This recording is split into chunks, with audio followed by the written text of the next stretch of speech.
नाम याद दिलाना चाहती हूँ जी।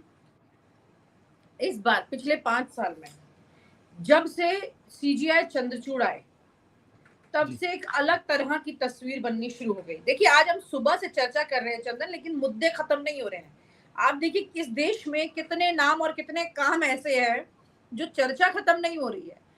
CGI चंद्रचूड़ उन्होंने आकर एक ऐसी तस्वीर पैदा करी कि PM मोदी के सामने उनको टक्कर देने वाला चेहरा न्यायपालिका से वो बन गए।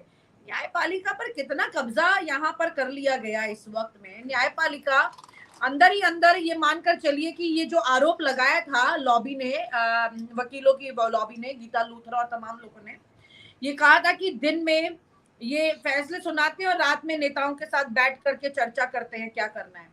तो यहाँ पर अभी अखिलेश यादव ने एक दिन पहले अपनी प्रेस कॉन्फ्रेंस में ये कहा था कि न्यायपालिका को पीछे से RSS चला रही है और कितने लोग अपने दाखिल कर लिए हैं। इलाहाबाद हाई कोर्ट में गुजरात हाई कोर्ट से कितने लोग जज बन के आ गए, उनका अपग्रेडेशन किया गया कितना। यहाँ पर CGI चंद्रचूड़ ने कुछ चीजों में अभी बहुत हिस्टोरिकल चीजें तो निकल कर नहीं आ रही हैं ऐसी, लेकिन हाँ नवंबर में वो रिटायर हो जाएंगे, उससे पहले काफी कुछ ऐसा है अब यहाँ पर उनके पास, उनके पाले में भी जा सकता है जो इस वक्त की परिस्थिति है। कोई ना कोई तो सुप्रीम कोर्ट का रुख करेगा ही ना कुछ तो वहां जाएगा फिर। जी मैं आपकी बात को बहुत दर्शकों के अच्छा बहुत देर हो गई तो एक हल्का सा अंदाज देता हूँ। एक बड़ी क्रिटिकली एक्लेम्ड फिल्म थी हॉलीवुड की, द गॉडफादर 1, 2 एंड 3। तो उसमें जो गॉडफादर थे उनकी बात, वो गॉडफादर इसलिए थे विनीता जी कि द जजेस were with him. I will not use the word pocket और, है ना, द जजेस वेयर विद हिम। वो फिल्म सर 100 बार देखी होगी। अरे तो बस मैं जो कह रहा हूं आप समझ जाएंगे कि इट इज अबाउट, तो जो RSS करने जा रही थी इन द बावजूद नरेंद्र मोदी जी के और पूरी कंप्लीट मेजोरिटी के कारण, तो वो बिल्कुल संयोग था, एनवायरनमेंट अच्छा था, ठीक है ना। अब सोचिए आप 242 पे हैं, एक यहां से खींच रहा है, कुछ नहीं करना है अपन को। एक किताब है, अपने दर्शकों को बताना चाहूंगा, नीरजा चौधरी जी ने लिखी है, हाउ प्राइम मिनिस्टर डिसाइड्स। उसको पढ़ के, काफी मोटी और घनी किताब है, और उसको पढ़ने के बाद आप थोड़ा चक्कर में भी आ जाएंगे यार, ये कि लोग तो लड़ते ही रहते थे और एक दूसरे की गोटियां फिट करते रहते थे, होता क्या। तो बड़ी खूबसूरत बात है कि ये बड़ी तकलीफदायक स्थिति हो जाएगी कि 242 या 250 सीटों से नीचे अगर आप हैं तो आप किसको सेट करेंगे, कब सेट करेंगे, कैसे सेट करेंगे, ये बड़ी मुश्किल चीज हो जाएगी। बिल्कुल, यहाँ पर ये जो पूरी फिक्सिंग रही और लोकतंत्र के एक सबसे महत्वपूर्ण स्तंभ को भी करप्ट करने की बात यहाँ पर रही और कई तरह के सवाल इस पर उठ चुके हैं। और यहाँ पर जो अति हुई तमाम तरह से, चाहे वो ED की बात करे, CBI की बात करे, फिर चले जाए कोर्ट तो कोर्ट की बात कर लीजिए, तमाम तरह की चीज, व्यक्ति ने अपने आप को एक बड़े ट्रैप में फंसा हुआ पाया। खास तौर से ये तमाम बड़ी पार्टी, देखिए अभी भी हेमंत सोरेन जेल में है, केजरीवाल जेल में है इस वक्त, सत्येंद्र जैन जेल में है। तो ये जो स्थिति है, मनीष सिसोदिया अभी जेल में है, और मनीष सिसोदिया को तो लगभग बेल मिलने वाली थी और फिर उसके बाद में डेट आगे डाल दी गई। इस तरह की परिस्थितियां, बहुत सारी चीजें हुई हैं। यहाँ तक कि चुनाव के दौरान ही जब बात हो रही थी चुनाव आयोग के डेटा को लेकर, उस वक्त में सुप्रीम कोर्ट ने ये कहा भी कि हम रात भर बैठ करके भी सुनवाई कर सकते हैं, हमें कोई हिदायत ना दे। और फिर उसकी अगली सुनवाई में उन्होंने कह दिया कि चुनाव के बाद करेंगे, ये बहुत इंपॉर्टेंट है, चुनाव के बीच में दखल नहीं दे सकते हैं। बेंच तो भी कुल चेंज हो मिलाकर गई थी, चंद्रचूड़ साहब की बेंच थी, वो बेंच भी चेंज हो गई। चंद्रचूड़ साहब जिसमें थे उन्होंने बोला था कि रात भर हम देख सकते हैं। और अगली जो बेंच थी वो इनकी थी दीपांकर दत्ता और सतीश चंद्र मिश्र की, हाँ सतीश शर्मा साहब की, हाँ सतीश चंद्र मिश्र की थी। तो ये इनकी बेंच ने कुछ उल्टा फिर वो बोल दिया जो चीजें हैं।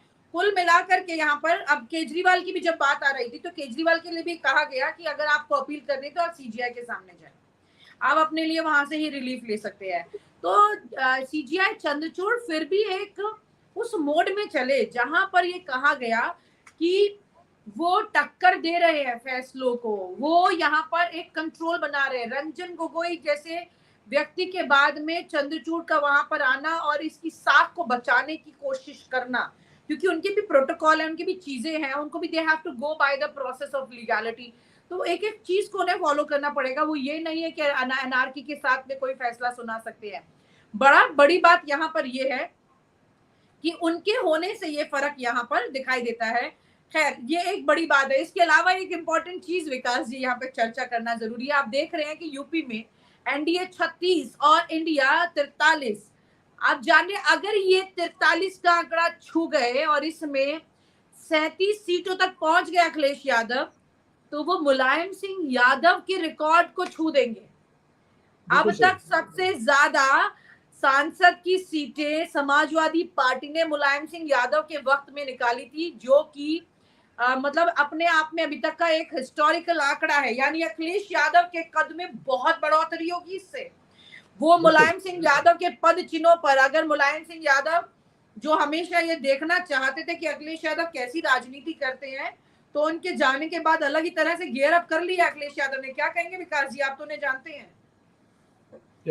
अखिलेश यादव जी की पॉलिटिकल कैरियर का आज का दिन सबसे बड़ा फ्लिप है। ये बहुत खूबसूरत बात है और मैं धन्यवाद देना चाहूंगा अतहर हुसैन साहब का, जिन्होंने मुझसे, मेरी कल काफी लंबी बात हुई थी उनसे, और ये इसमें दो राय नहीं है कि Akhilesh has emerge as a very mature politician, very mature and young है, उनके पास कैडर है, विरासत है, और उन्होंने किसी तरह पार्टी को इस स्थिति पे ला दिया है इस नंबर के साथ कि आज उनका पूरा दबदबा। आप देखिए, चुनाव से भी पहले इंडिया गठबंधन में ममता जी और अखिलेश का एक अलग ही गठबंधन था, इस गठबंधन के अंदर का गठबंधन था, और दोनों ही पार्टियां अपने अपने स्टेट में बहुत बेहतर करता आ रही हैं, और जिसकी वजह से आज इंडिया अलायंस अगर सोचता है कल कोई और सहयोगी आते हैं और सरकार बनाने की एक अगर स्थिति भी बनती है, तो both of them have emerged very nicely. Akhilesh तो like it is God sent, and इस बात को समझना चाहिए यूपी में और बीजेपी के लोगों को कि व्हाट आर द रीजंस कि बीजेपी इस टैली पे आ गई है। प्रधानमंत्री नरेंद्र मोदी जी के भव्य व्यक्तित्व को देखते हुए ये टैली कहीं मैच नहीं करती है। लोगों का ये कहना है कि बीजेपी अपनी दम पर तो 300 या पूरा कभी मेजॉरिटी भी नहीं ला सकती। It is just because of mister Modi as a prime minister, और मिस्टर मोदी का व्यक्तित्व है कि उनको इतनी सीटें मिलेंगी। तो प्रश्न ये उठता है कि अब क्या हुआ और यूपी में क्या हुआ। देखिए, यहाँ पर बहुत ही दिलचस्प चीजें चल रही हैं इस वक्त।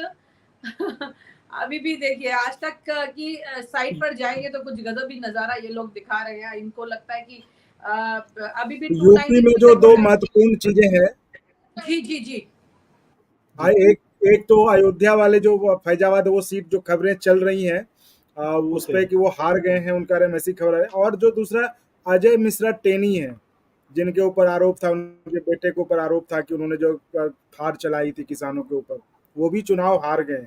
तो ये दोनों मतलब जिस तरह से जनता का रोष, लखीमपुर खीरी में बदला पूरा हो गया किसानों का। यहाँ पर अमित शाह ने साथ नहीं दिया, यहाँ पर कोर्ट ने भी उस तरह से साथ नहीं दिया, लेकिन जनता ने अपना बदला ले लिया।